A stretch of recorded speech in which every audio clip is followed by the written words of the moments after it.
You know what really makes us mad is wasting money on CDs with only one or two good songs. Yeah. Tell them about punk.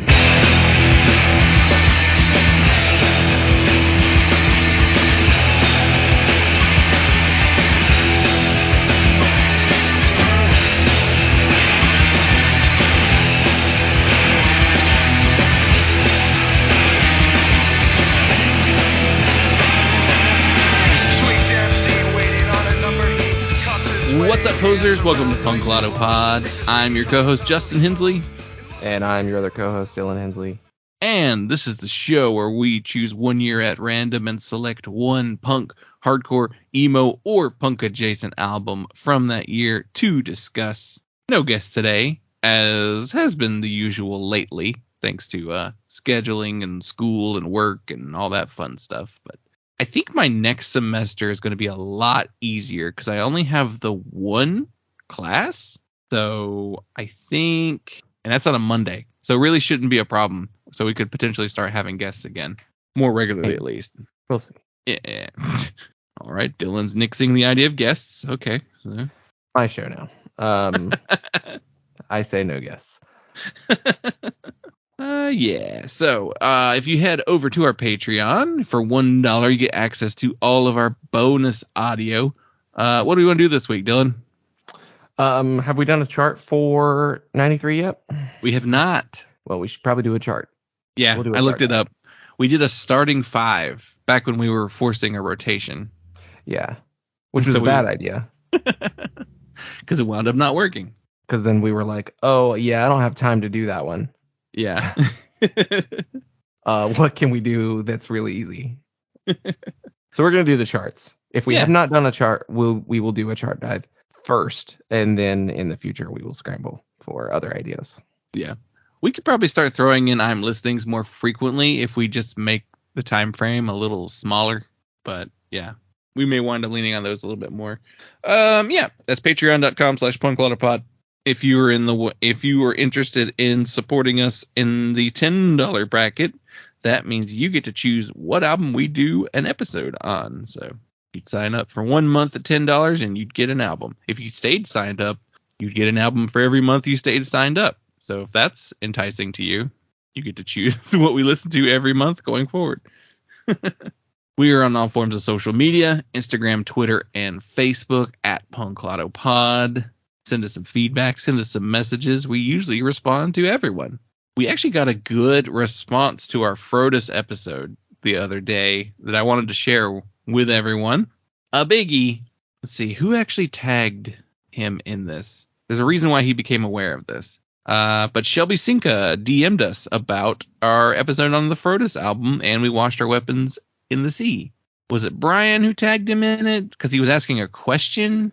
I think that's how it went. Right, that's what it is. No, Brian, he tagged Jonathan Burke, who then I assume is the reason why he probably sent it over to Shelby. That's probably what happened there.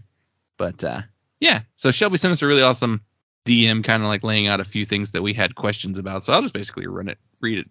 So he said, thanks for the podcast episode on old Frody. Fun facts. Spazcore was just a joke genre I came up with when doing ads for Love It Records. Kind of stuck, but not really. Metcore is what Swedes called us, and I thought it was great. I didn't come up with that. Ian from Discord lent us money to record Molotov in high school. I think we could have landed there if F-letter bassist, who was a few years older than us, didn't have a beef with Discord. At some point, he had some awkward conversations with Ian. Also, Ian always was reminded by hobbits with our band name, and he was not into fantasy at all. But he's always supported us in general, despite being wee Shire folk at heart. In fact, Discord does mail order for my label and my cute cat electronic music, so it's a funny turn of events in the end. There were some other funny facts but I can't remember. Oh, during Weapons, all I listened to was The Cult and the first two albums by Japan on cassette. Thanks again. So there you go. There's your blueprint for writing a great record is to just listen to The Cult and Japan. I had forgotten about the Ian's Ian giving them money to record their first demo. I know they had recorded with Don Z at various points. But yeah, was this like a hopping band? I don't know. I can just imagine Ian. But I bet even if they're like, no, we're not a Hobbit band, we're a band named after the TV show The Monkees. Yeah, I don't think that would have helped. I don't know. Minor Threat covered the Monkees. Did they? Stepping Stone. Oh, it's not originally a Monkees song, but the Monkees version is like the famous version of it. So I want to know what that beef was about. Probably some like inner scene politics in the DC. Yeah, and I was thinking about that too, like why they were never a Discord band, and like how that was kind of like. I think Ian has generally been approachable from everything that I've ever like read about him. He's usually pretty friendly, and like like the story of every band who ever shows up at the Discord house, he's like, yeah, you want to come inside? yeah, you want to take a picture on the front porch? So like he's definitely like approachable if you approach him in the right way. But there's also like the famous story of the my friend says caffeine's a drug. Yeah. So I think it's maybe the way you come up to him can be probably make or break. That was Howard Pyle who played bass on F Letter, and he was in. That's really all he did though, right? Sound Lab 7-inch in '95. Yeah, he did the Radioactivity. Howard Pyle did. I feel like he was in another band. Franken Nixon. He only was. He did production on Darkest Hours, The Misanthrope. Yeah, I don't know. It was only Frodis. It's funny. Not that guy though. I'm not putting that guy's record out. Metcore. That's a fun one too. Oh, Brian also brought up a really interesting thing. Now, this could be him Mandela affecting himself, but he brought up a tooth and nail ad for And We Washed Our Weapons in the Sea, but he couldn't find like proof of it ever happening, or he could just be misremembering, or he swears though that he was only paying attention to like 2 record labels back then. Did he say he saw it in a magazine, or did he say he saw it on the Tooth and Nail website? Let's see. I wouldn't be shocked. Oh, he said it was an ad on their website for it. Yeah. I wouldn't be shocked if they distroed it. Yeah, probably is. They probably distroed it so that they can sell some copies and conglomerate and maybe that roadside split. Yeah. That wouldn't surprise me at all. Yeah, an embedded banner ad wouldn't even. I bet in like the corner it showed like Conglomerate International available on Tooth and Nail Records in the corner. Yeah. I could see that. They would have been friendly with them, especially like the bands on the label at the time or people working for the label at the time. One other detail I remembered, I want to say that Jason Hammaker was actually approached to run Solid State Records. Really? At one point? It was going to be independent? Well, I mean, it still would have been an imprint of Tooth and Nail, but I think just like or independently operated.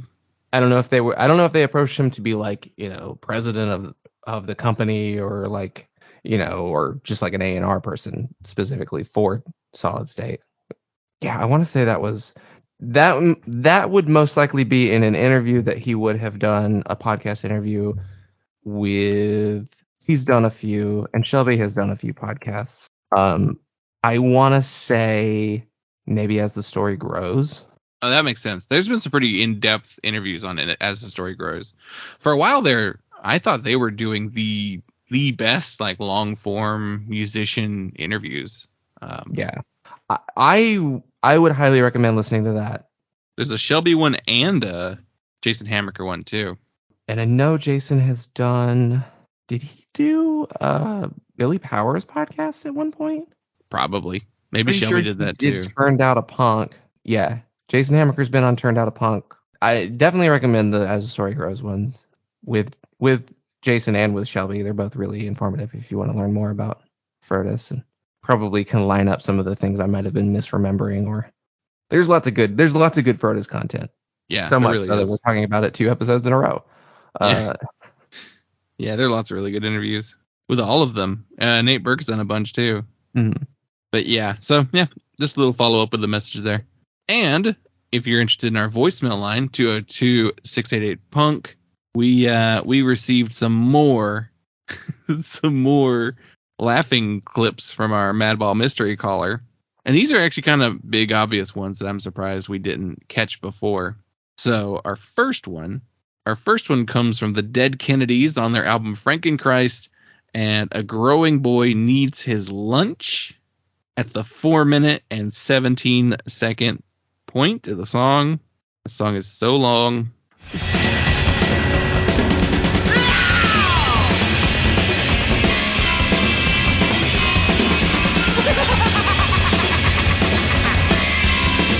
I mean, that's a pretty big one. I'm surprised we missed that one. I'm surprised there's probably like way more Jello laughing in songs too. There probably is. Yeah, I would wager.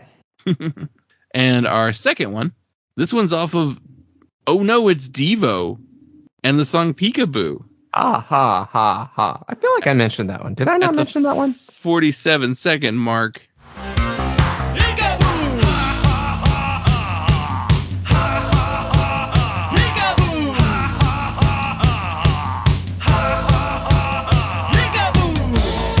Like, that's such a key point of that song, part of that song too. So yeah, it's a good one. It's a big one. Maybe you mentioned it. I'm not sure. It might have slipped my mind. We did mention a couple, like, Flipper and that They're Coming to Take Me Away song too.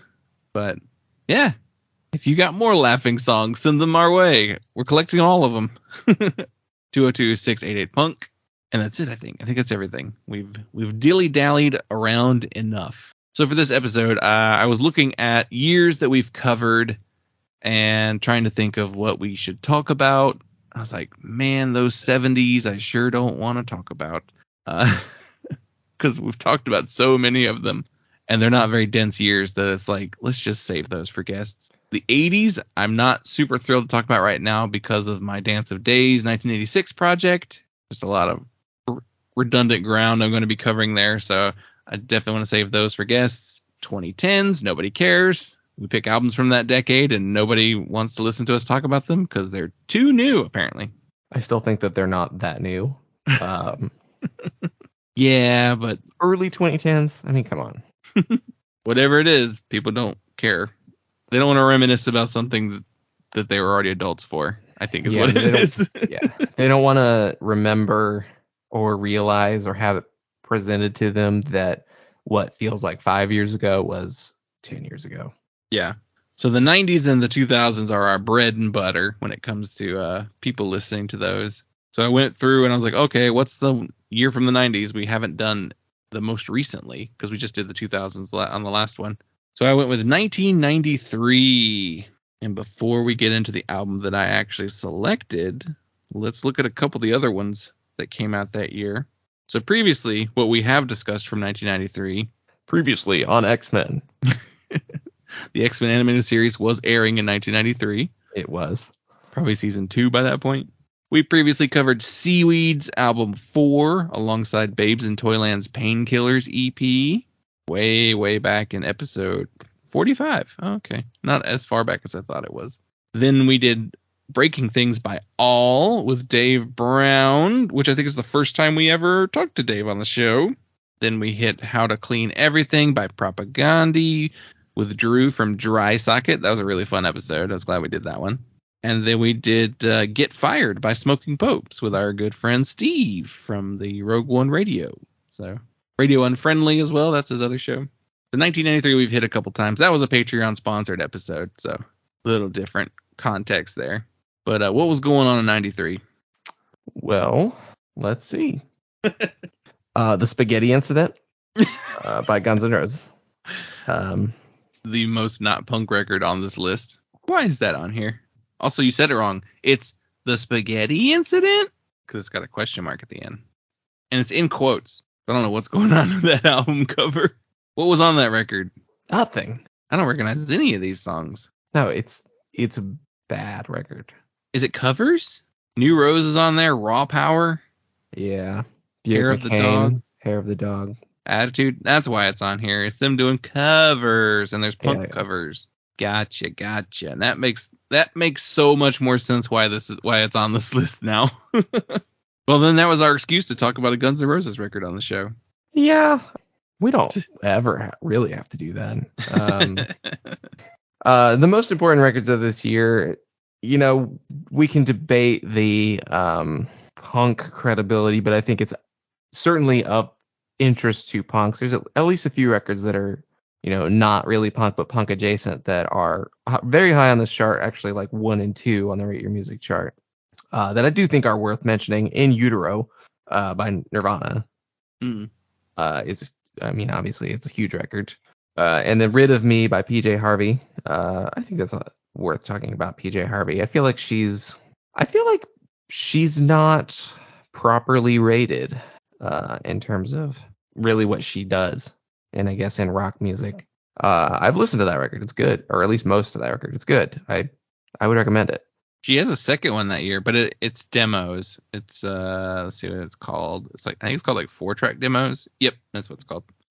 We have In on the Kill Taker by Fugazi. Hey, it's a Fugazi. Some might argue the last great Fugazi record, I guess. It's kind of the end of the first 4 kind of era of that band that was very more focused, I guess, because Red Medicine is where we get into the experimental Fugazi period. And In on the Kill Taker is a very like hardcore record from beginning to end. Though a lot of people love the argument and like consider it like their best record. So yeah, I mean the argument I would still classify with the latter half of their discography though, in terms of like the kinds of songs and sounds that they were doing. Icky Metal by a little band called Archers of Loaf. That's an all-time classic record for me. One of those records that I get stuck on. I really don't know the rest of the Archers of Loaf discography very well at all, because every time I'm like, I want to listen to Archers of Loaf, I put that record on and I'm like, it's so good. Well, VV I think is just as good. Like it's the next one, but I also do the same thing whenever I look at the discography. I go, well, we're gonna listen to Icky Metal first, and then like I never get to All the Nation's Airports or White Trash Heroes. I have listened to them once each maybe, but VV and Icky Metal are the ones I go back to regularly. Oh, that's right. We did reject All American. I was going to say, did we not do that Bikini Kill record? Not that one. No, but we did reject All American. Yeah. Huge record, obviously. Pussy Whipped. There's some really, really important records on here. This is kind of one of those years where you have big tentpole records, and then you have a lot of obscure stuff. The other big records, Slip by Quicksand. Yeah. Not a fan, but important. It's always controversial. I always like to throw that out there that I don't care for Quicksand. As previously mentioned, talked about in length How to Clean Everything by Propagandhi. On the Mouth by Superchunk, which I believe you historically have rated in your top 3 of what? Of Superchunk records. My number 1. Is that your favorite? That's my number 1. Yeah. Oh, okay. On the Mouth, number 1. Majesty Shredding, number 2. And then like they get jumbled around depending on my mood, what goes after that. But maybe Foolish depending on how I feel. But yeah. The Chapel Hill is strong, which we will talk about a little bit more on the record, because Polvo's got 1 too that year. I don't know how to rank Polvo records. I'm not very familiar with them. I would assume that's a pretty big deal. It is ranked pretty high on this chart for this year. I want to say it might be like their most popular record. Could be. Yeah, their that's 90s the one. ones are pretty up there. That's the one. Exploded Drawing is about half as many ratings, but as well regarded by the people who have rated it. So, as we'll see when we actually do the chart dive on 1993, it kind of, I don't know, it's a weird year. Like there's some really big stuff, but then there's just some really strange stuff too, or just there's stuff on here that's like, why is this so high up here? I'm not entirely sure why a Flipper record from 1993 is so high up. Name recognition. I guess. It gets pretty messy, or just, I don't know. So before we get into the actual one I did select to talk about, there were ones that I was like, I want to talk about that, but also I don't know. Should I? So I'll go through the ones that I was seriously considering and kind of my reasoning behind it. I really thought about Moss Icon's album, Laburnum Wits End Liberation Fly, because that's the Moss Icon LP. It's the only full length, I believe. Thought about it. I was like, man, that'd be a really cool one to do. And I don't think we've ever talked extensively about Moss Icon. But also at the same time, I was like, I don't know, somebody may eventually pick that one day. So I kind of passed on that. So I don't know. Maybe not. Maybe next time we run through it, we might wind up doing it. I thought about American Caesar by Iggy Pop. There's something about that one that I'm just like, I know nothing about what's on that record. I don't know what it sounds like. 90s Iggy Pop is weird and not always great. God, it's 71 minutes. I did not know that. Oh, man, that would have been awful. Really, everything post first two albums Iggy Pop is weird, and a lot of it's not good. A long career built on legacy and two great records. Because I don't know that anyone loves, like, he's got hits later in like 80s records, like Real Wild Child is off of what record is that?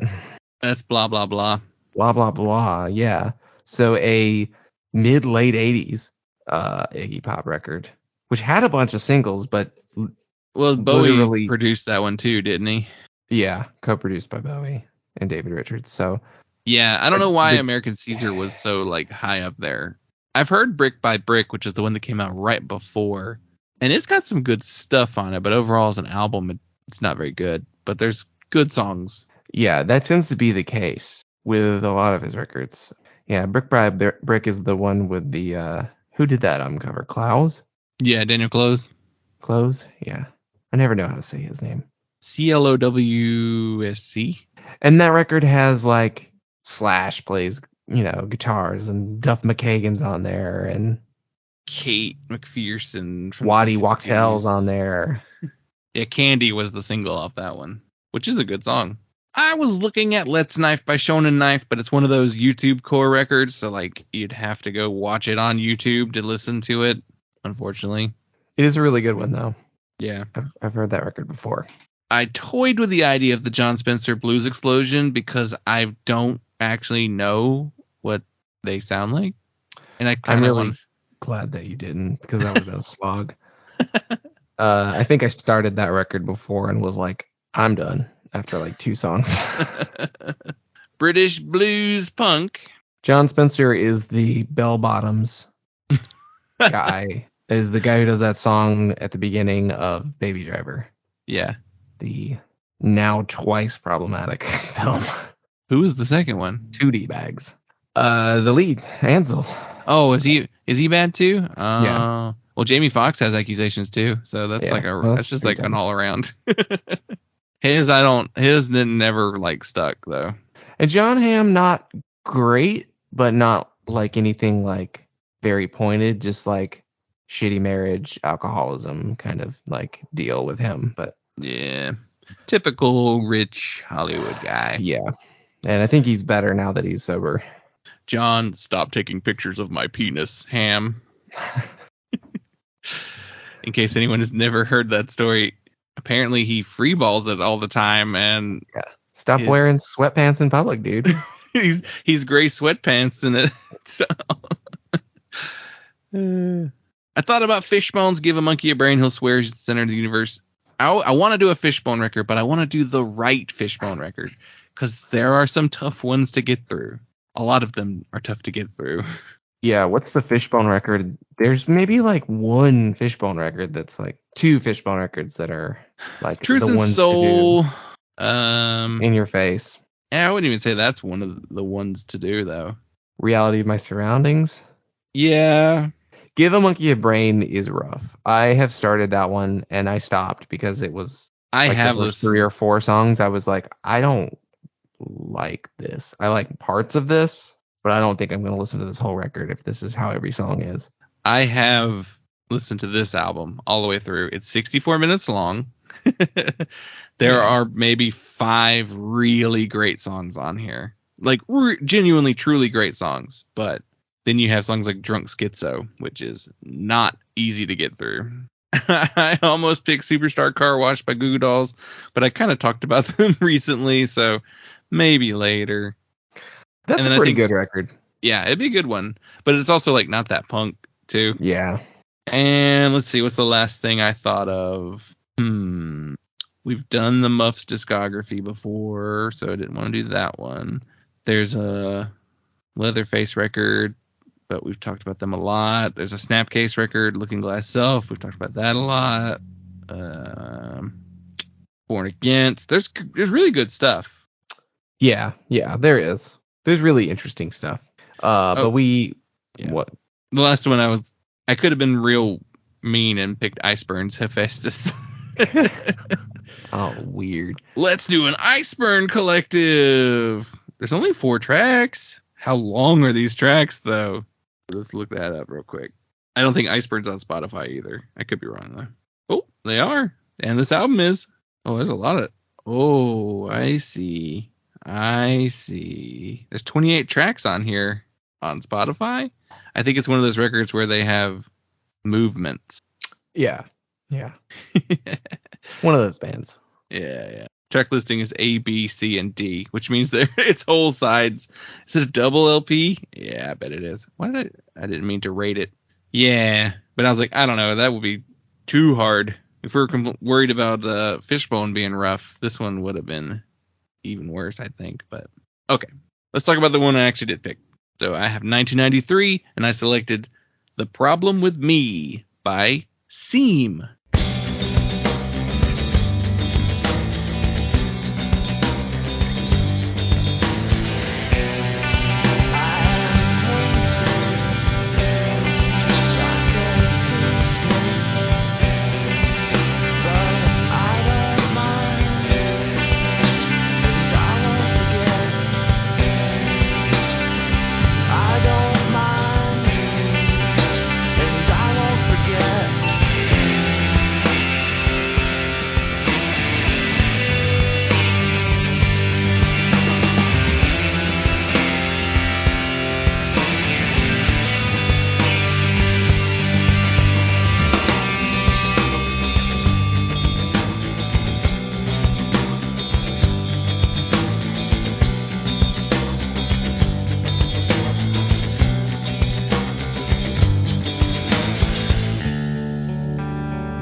Stats on the band. Seam were from Chicago, Illinois, though they were originally formed in Chapel Hill, North Carolina, in 1991. This was released September 21st, 1993 on Touch and Go Records. This is the band's second full-length album, following their first album, Headsparks, in 1992. The personnel on this album is Lexi Mitchell on bass, Sue Young Park on guitar and vocals, Bob Rising on drums, and Craig White on guitar. And the album was produced by Brad Wood, who had a pretty busy 1993 because he also produced that same year Hum's Electra 2000, Tar's Clincher, and Liz Phair's Exile in Guyville. So, holy shit, that's a big one. Yeah. He would also later go on to produce Diary by Sunny Day Real Estate, Placebo's self-titled album, Adore by the Smashing Pumpkins, and a little more modern, Me Without You's Catch for Us the Foxes. And prior to Seam, Sue Young Park was in the math rock band Bitch Magnet, and this is Bob Rising and Craig White's first album with Seam. They replaced Bundy K. Brown and John McIntyre, who only played on the Colonel 7-inch. And John McIntyre was actually Mac McCon of Superchunk's replacement for when they moved to Chicago. Because Mac was like, I got a label to run. I can't be in Seam anymore. And then Touch and Go in 1993 was also releasing a couple things. Don Cavallero's For Respect, Girls Against Boys, Venus Luxure No. 1, Baby, Tar's Toast. So there are 2 Tar releases. And Arc Welder's Pull. Yeah.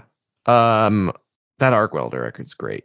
Probably the most similar to this Seam record of the kind of stuff that was coming out. Yeah. From Touch and Go. So, which I talked for a minute there, but go ahead. Yeah, I was gonna say that the Girls Against Boys stuff is on Spotify now. It was not previously, so I'm not familiar with that record, but I have heard some of their stuff. Weird band. So weird. All right. So how familiar were you with Seam before listening to the album for this episode? Pretty familiar.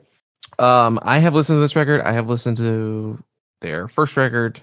I don't think I've gone past this record with them yet, but I was definitely familiar with Bitch Magnet. So was pretty familiar with So Young Park as an entity in 90s indie rock, but I'm not like super into Seam.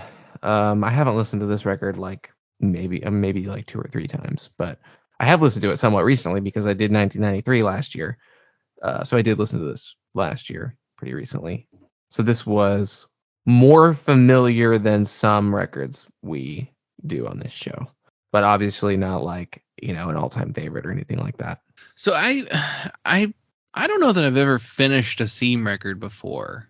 They're one of those bands that I know I've started to listen to one of their albums, but I don't know which one, because the album art's kind of similar, right? On a couple of these, they have a nondescript style of album cover that they utilize a few times. Yeah, I mean, Headsparks and this record look pretty similar. They're both photo covers. They're both Dark, very blues dark and blue, and Yeah. have a lot of like white highlights. And then the other 2 records are just white and like solid, like a lot of negative space, basically. So like I couldn't recall if I'd ever finished one of their records. I may have, and just maybe I was not paying attention when I was listening to it. One of those where I put it on in the car and I was just like, what? And missed it. But so my knowledge is like Seam, good band, I think. Yeah, Seam would not be a commute band. No. I wouldn't recommend their records for putting on in the car unless you are like driving somewhere. Like if it's part of a long drive where you have the time to pay attention to the record, where you're just like, highway hypnosis, Yeah. Yeah, if you're having to like pay attention to like traffic and make turns and things like that, you're going to miss so much. This is famously Dylan and I's inability to listen to music and drive at the same time. It's hard. It's got to be the right kind of music.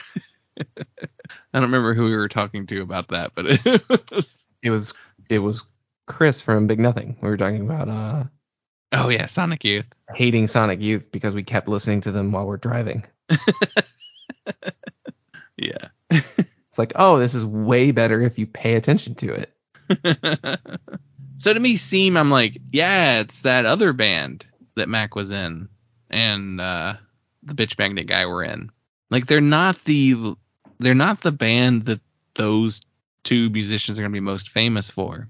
Yeah, it's an interesting case of a band that featured 2 significant members who were part of bands that were like instrumental in defining genres. Yeah. Because you think of like Bitch Magnet as being like it's one of the most important math rock bands and like also like a huge influence on, really all the early post-hardcore stuff. Because they're up there with Slint, It's like as far as no one else was doing that. And then of course Superjunk is just Superjunk. They're huge. They're like one of the most definitive indie rock bands of the 90s. Mm-hmm. So then Seam is like not either of those sounds. Really, they're not. That was my takeaway, because like when I went into this record, I was like, okay, I think I know what Seams sound like. They're like slow, and they are. They're slow. And here's the thing is they get the slowcore tag, but then they're not slowcore either. No, like this doesn't sound like low of the time period. Right. It doesn't sound like Codeine, even though they were like closely tied with Codeine. They toured with them, I think. At least played around with them a bunch. I'll tell you what Seam is and why I think Seam should be an important band and why I think this record should be considered kind of a classic, kind of a pivotal genre record. Seam is an emo band. So okay, you're not the first person I heard make that comparison. I saw multiple reviews say emo wouldn't be what it would become without Seam, and I don't know that that's true. Like, they were saying Sunny Day Real Estate borrowed heavily from Seam. I want to say it's a Railroad Time situation. Yeah. I don't know that you can actually pinpoint Seam as a direct influence on Sunny Day Real Estate, namely, because they are at least like the most contemporary. Mhm. It is very likely that Sunny Day Real Estate would have arrived at the sound that they did without Seam. And I don't know if they ever have name checked Seam as an influence. Maybe they have. Yeah. And I've never seen it. And people, they became such a big band that people think that they're kind of the originators. And I mean, even without Seam, you can easily point to like other influences that would define how Sunny Day, lays out the path. You can get there without Seam. But what Seam does is they put out 2 records that sound a hell of a lot Sunny Day Mm-hmm. before the big Sunny Day record comes out in 94. And they use the same producer. Yeah. For Diary. So there's a high chance the Sunny Day heard this record because they used the same producer. It came out the year after. But I was listening to this record and definitely making the Sunny Day connections. Also thinking like there's a lot of this that Mineral would do. This record overall, to me, kind of is what people say Clarity by Jimmy Eat World is. I think it's a better record in terms Elaborate of that. on that. In terms of that kind of, in that kind of pop influenced indie emo with these slow, mid-paced, kind of melodramatic, but not over the top songs, and with a lot of dynamics. And I think the difference is that Jimmy Eat World would become much more anthemic, but Clarity's not really an anthemic record. They just would go in that direction, and Seam wouldn't necessarily. Seam is very unresolved. All of their chord progressions and all of kind of Sue Young's writing sensibilities are to stay in the suspense and not give you the satisfaction.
There is one song on here that specifically made me think of Jimmy Eat World. Dust and Turpentine. It's a slower song, but it has this really huge guitar. And listening to it, to me, it feels like the post-Bleed American Jimmy Eat World sound. Like the slower, more thoughtful version that band would essentially become. Not that I necessarily say that Jimmy Eat World were directly influenced by Seam. It's hard to say. Because, and one of the things that really made me connect this to Clarity is the way this record ends. In particular, the autopilot is kind of this. It's anticlimactic, and it's a really weird ending for a song, and it's very abrupt. And you have this. It's very loop based, just this repetitive kind of like plinky guitar line and some effects, and it ended, and my Spotify immediately went to Shudder to Think, which was jarring. And I was like, wait, what the fuck happened? I was like, did I pocket play something else by accident? Like, that's how the record ends? But it's great, and I kind of love it, but it's, yeah.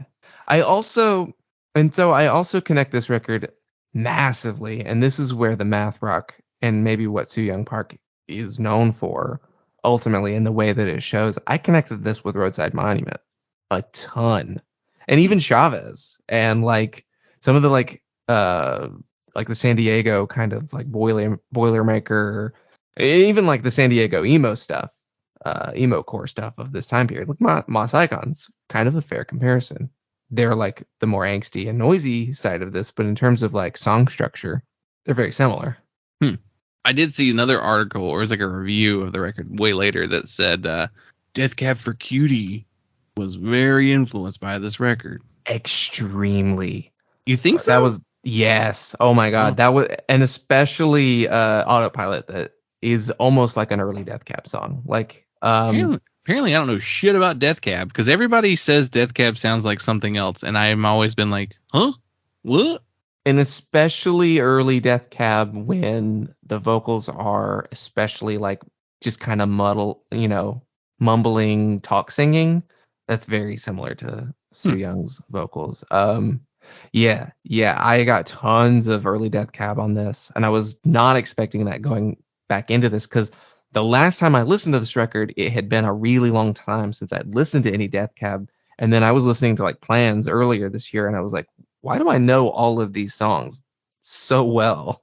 And then I was listening to this, and I'm like, holy shit, massive influence. I don't think I've ever listened to an entire Death Cab record before. If I have, it was Transatlanticism, but even then, I don't even know if that's true or not. I did listen to Ben Gibbard cover the entirety of Bandwagon-esque by Teenage Fan Club, though, once. Yeah. And I was like, oh, you're not doing the harmonies. What's the point? What is the point of doing a covers album without doing the harmonies? Or if he did them, they were just himself, so it doesn't work when you harmonize with yourself. You need 3 voices. So, okay, listening to this record, I didn't expect it to be so alt-rock, though.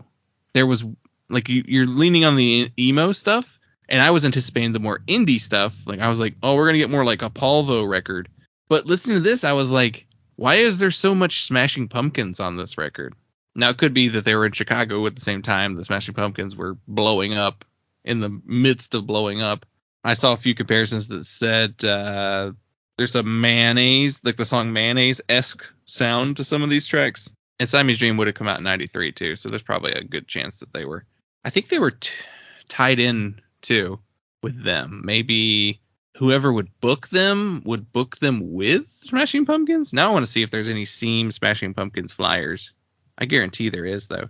Though Seam has an almost ungoogleable name. It is very frustrating. There's very little information about them. As a band, like their story. You can find like the member changes and like when the records came out, but there's no, wow, this is a cool Smashing Pumpkins Shudder to Think flyer. That's a weird show. See if I can it's a weird show, but it also kind of makes sense too. Yeah. Because, yeah.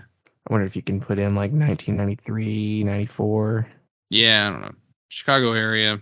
There was an article though that I read that they were talking about being involved with like either their manager or their booker or something. Who was in Swan? Matt Sweeney.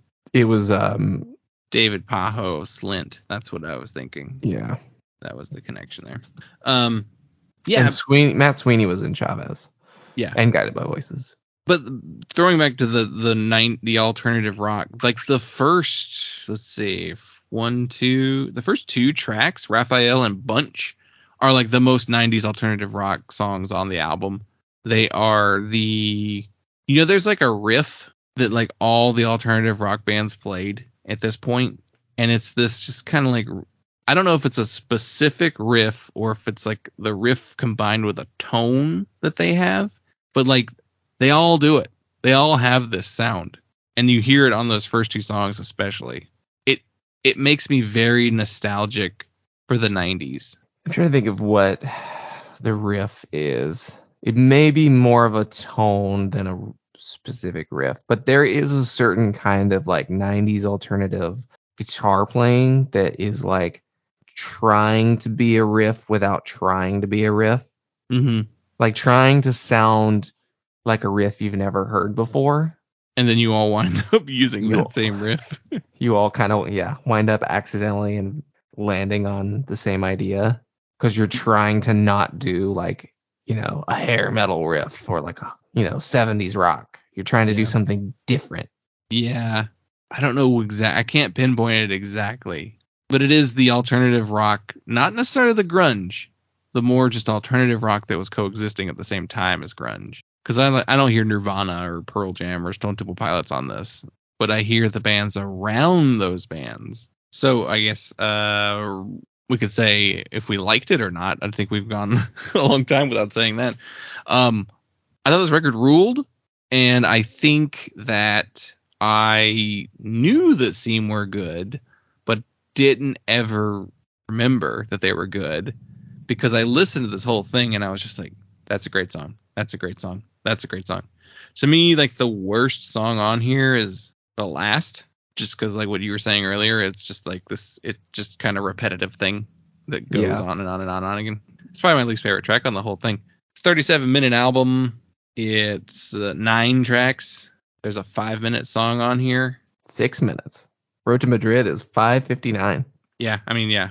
Yeah, this record's great. I definitely connected with it more this time than last time. Maybe it was just because I had more of a critical lens and was trying to make more sense of it, but I've definitely enjoyed it in the past and I've always had a positive feeling towards Seam as a band. But listening to this record, I would kind of try to sing along. Like it's not a super sing-alongable record, but there are moments where you want to at least hum along to it. And like there were several points in listening to this record where I was just like, man, this is so good. Like I just stopped and said it out loud and like looked at what song. Something's Burning. Like that song is fantastic. And yeah, Rafael and Bunch, Sweet Pea. It's a great record. And like I said, I feel like this record should be better understood. I feel like more people should hear it, and I think put it in the context of when it came out and think about how unique it really is. Yeah, because I think everybody wants to put it in the Chapel Hill, halfway between Merge, halfway between the Touch and Go stuff. And I don't think that's 100% a fair place to put them because they don't sound like those bands, really. Like what you hear that is similar is more of like the tone and like the way they play and the type of chords, but it's not like the songs aren't written like a June of 44 song, They don't really sound much like Bitch Magnet, despite Soo Young being like the main songwriter in both bands.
Something's Burning might be my favorite song on the record.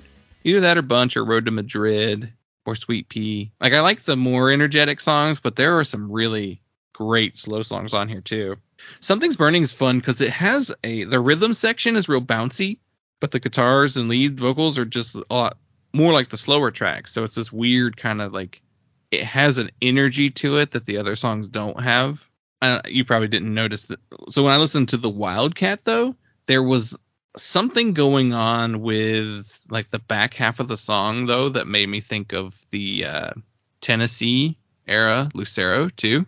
It was maybe the more driving songs on that record, because that's before Lucero figured out the rock and roll aspect of their sound. Yeah. And so it's like not the twangy country bar songs, but the more like, because early Lucero had like a drone to their style. What do people think of Seam? Do they think of them as like great band, great record?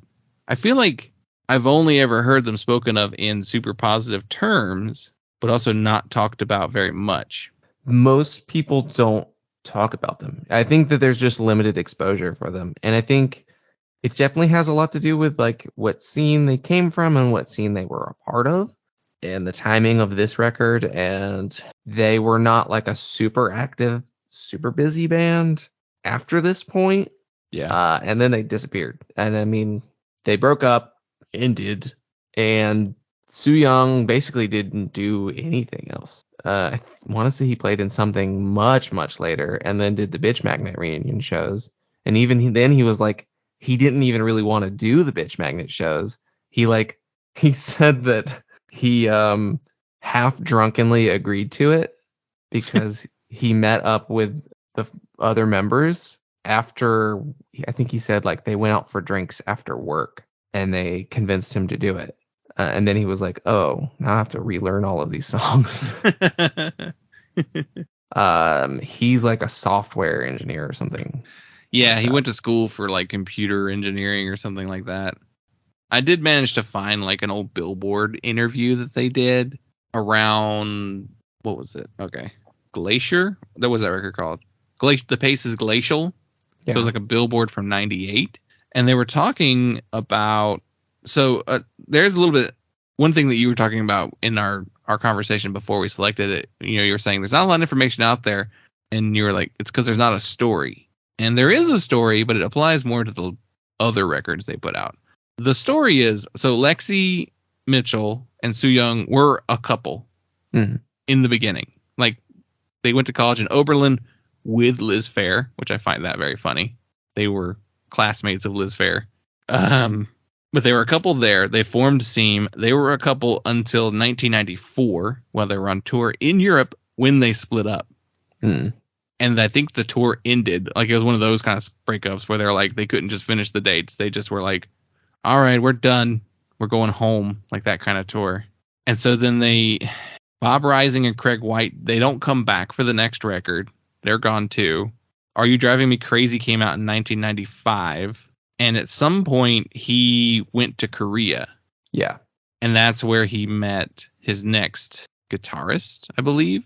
And at one point, he was considering going to grad school, but then decided against that. And that could be what wound up actually happening after they broke up in 2000. Because the band ran until the year 2000. So, yeah, it was just like, we're done. Which, in a way, makes sense. I don't know those other two Seam records at all. Do you know them? I haven't listened to those. It seemed like there was a push to actually like promote the final record. I found a lot of stuff from 98 around that time, but I read an interview in in a Korean paper. I'm not sure if it was translated or if it was done in English, but it's an odd interview and it's from the late 90s, probably shortly before they ended. And I think the last tour they did was in Korea. Yeah. Yeah, that's right. So it would have probably been around that time period. And it's interesting. It's not like a very good interview because there's a couple of things that were interesting to me. Like, he kind of talks about like, I mean, there's definitely like the interesting part of like him talking about like his being Korean in America and having parents who like came from Korea and raised him in the US, and like, so like he definitely gets into like the representation of Asian people in music in the US, and that stuff's pretty good. But there were two of the other things that stood out to me where he talked about, they have this exchange where the interviewer is like, we don't understand what this indie rock is. Can you explain that? So he like explains to them like indie being independent and basically ultimately boiling down to writing music and performing music in a way that is not dictated by a record label. It was kind of like the philosophy, which is an interesting way to put it, and I think that's actually it feels like a pretty accurate way to put it. Yeah, wow, you're blowing my mind right now. Yeah. Wait, indie rock post money, because that's what happened, means not that you're independently releasing music, but you're independently writing your music without the label being like, well, that still happened though. That still happened. Yeah. But I guess the goal is to not be like, the execs told us to write a hit song. Yeah. You got to work with this producer. You got to work with these songwriters. You got to turn in these kinds of songs. Yeah. Wow. Okay. I have not thought of it that way. Yeah.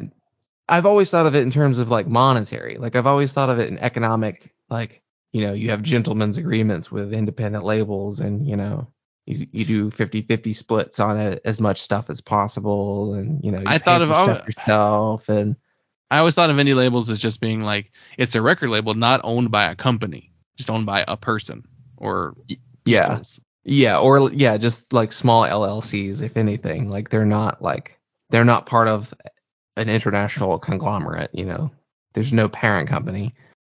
Wow. Okay. That's a new approach to thinking of post 2000s indie that I never really thought of before. But yeah, like the idea is more that it's just creatively independent, that it's what the artist wants to do is the guiding philosophy, which kind of like makes sense, but I feel like no one ever says it in those terms. But it was an interesting way to see that boiled down, to explain to someone in like another country who's just like, I don't know what you're talking about. Well, when indie became Interpol and Death Cab for Cutie, it stopped being, that's when people started saying DIY instead, because it basically meant the same thing that indie used to mean. But now it's also at the same time, it's like, well, but you don't do it yourself. You have record labels and managers and management. Yeah. Booking agents getting you 6-month out holds on basement venues. Yeah. But okay, the other thing that stood out to me, there's a section where he talks about, where he's kind of saying like what we need to do to survive as a band is we need to be selling like 200,000 copies of our records, and that's kind of making it. And he says like pretty much like he's like, and we were doing that. Yeah, there was a article that said like SoundScan, they sold like 9,000 copies or something, which they were like, and that's good. Which I guess for Touch and Go, that is pretty good. Touch and Go in 1993 saw 9,000. I mean, I know record labels today that would kill to sell 9,000 copies of their record. Yeah. So it seemed like it's unusual to me that they're not better known or discussed, because they were doing well, relatively speaking. Did Seam sell better than? I don't think they sold better than Superchunk. Did Seam sell better than Bitch Magnet? Probably. At the time, I guess. Yeah. Versus, I bet over time, Bitch Magnet has probably sold more. Yeah. Yeah, that could be the case. Well, there's also a little bit more of, I don't know, radio friendliness to their sound. Like, they could have been a radio rock band if they wanted to. I think the main difference is Soo-young is not, like, writing the catchiest hooks vocally or singing in a really powerful way. The radio tends to like big hooks and big voices. But there's something like slightly Third Eye Blind about some of these riffs on here, I guess the thing that happened though is Lexi and Soo-young breaking up kind of broke up the spirit of the band, and I think that's what yes, they released 2 more records, but none are as critically acclaimed as this one. I don't think any sold as well as this one. Yeah. Having that breakup between this record and Are You Driving Me Crazy, and also this record just preceding that 1994 emo explosion, because it's like Bivouac in 92, like this in 93, and then in 94 it's Diary by Sunny Day, it's 24-Hour Revenge Therapy by Jawbreaker, it's Foolish by Superchunk, like the emo Superchunk record, which is also a breakup record too. Yeah. Mac and Laura broke up. Clumsy by Sam I Am, Christy Front Drive, self-titled record, Killed for Last by Sensefield, and more. So, I mean, you could keep going, but it gets a little more obscure. But so I pulled up emo for 1993 because I was very curious to see. You're right. There's nothing yet. Like, people are tagging Unwound and Archers of Loaf, but they're not emo. But it's Moss Icon, who's doing a throwback. It's Still Life. It's Navio Forge. It's like obscure California, like almost screamo bands. Split Lip might be the most emo, like third wave or next wave of emo band on here. There's a Game Face record. Yeah. Game Face is the Revelation emo. So it's very driving pop rock. Yeah, I keep looking and I'm like, I don't know that anybody really gives much shit about Majority of One or who is Meryl. Emo was emotional hardcore, emo course, and screamo still in 1993. Yeah, it was still the Dr. Bronner's copy pasta. Emo only consists of Revolution Summer, and that's funny. Yeah. So Seam are a little bit more instrumental in the next sound. Like Karate's got a record too. Yeah. But like Karate are also more mathy, which just seems mathy. And yeah. So like, I mentioned that Arc Welder record. Like you can definitely make connections to that record, and you could definitely make connections to Karate, and it's not. But they still have the dynamic. They still have that quiet to loud thing that would be definitive.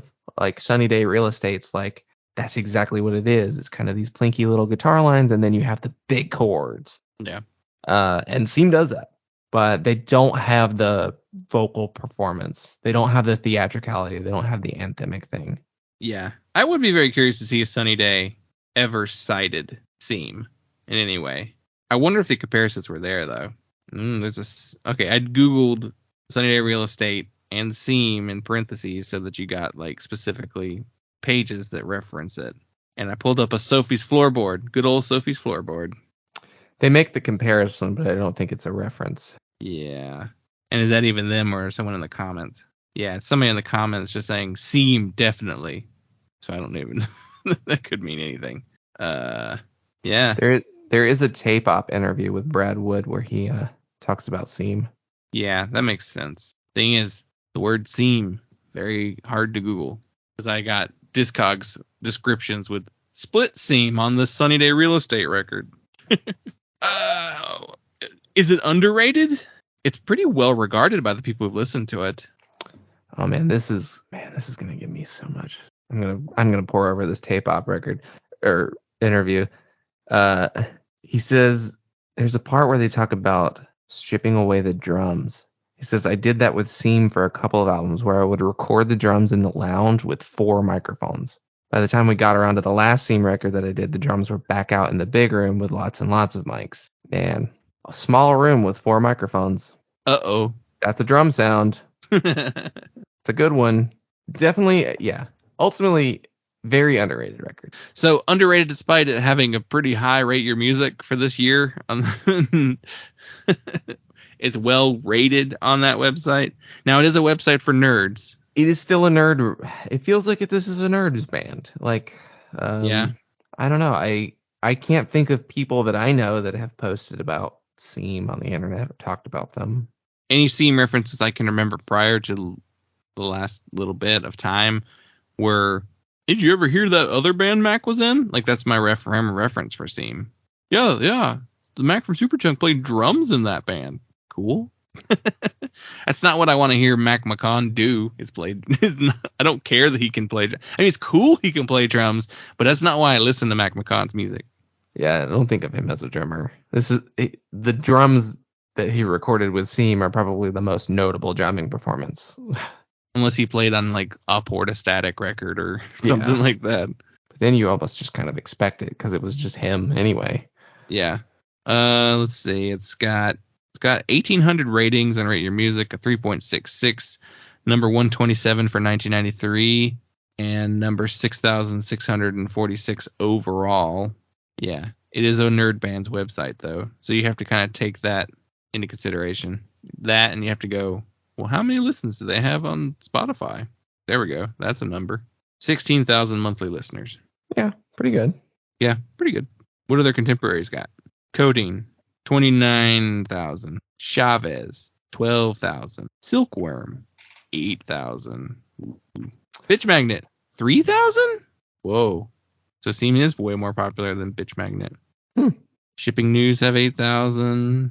And here's the thing. So looking at the Seam fans also like. Yeah. Like I can see how you make the connection. Is that and new like wording? People who are listening to those bands are also listening to Seam. But when I listen to this Seam record, I don't want to go listen to Idaho or Codeine or Juno 44. I want to go listen to Rainer Maria. Yeah. Like that. My next move is towards emo. Mm-hmm. Not math rock. Not like, intense, scary, brooding Shipping News. Silkworm at least kind of like has the pop sensibility. Yeah. I don't know about Bedhead. So yeah, great record. Really great record. Underrated in the context of rock and alternative and emo. A good middle point between a couple of different styles of punk in the 90s. And if you've listened to this record before and you think we're dummies, it's like, yeah, I listen to this record all the time. Sound off. I don't know. Recommend it harder. Yeah. I even pulled 7 inches just to see what else was going on. It's all screamo. Yeah, it's the prehistoric what do you call it? It's the missing link between emo core to the next wave of emo. All right. Well, I think that will do it for us. Thank you everyone so much for listening. You can always check out our Patreon and our social medias that I named at the top. Leave us a rating or a review over on iTunes and Spotify and all those great websites. Let's see if we get ranked in Slovakia again. We're consistently ranked in Slovakia in the 30 to 50 range. So thank you, whoever's out there listening to us there. Yeah, that's cool. I assume that means that we have a regular listener there. So, all right, everyone, thank you so much, and we will see you next time.